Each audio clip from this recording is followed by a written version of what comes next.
You ask Tiger to solve. This deals with linear equations with one unknown.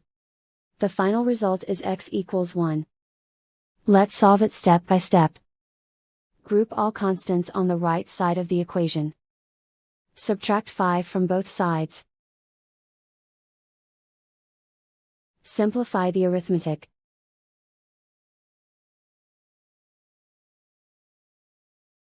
Isolate the x.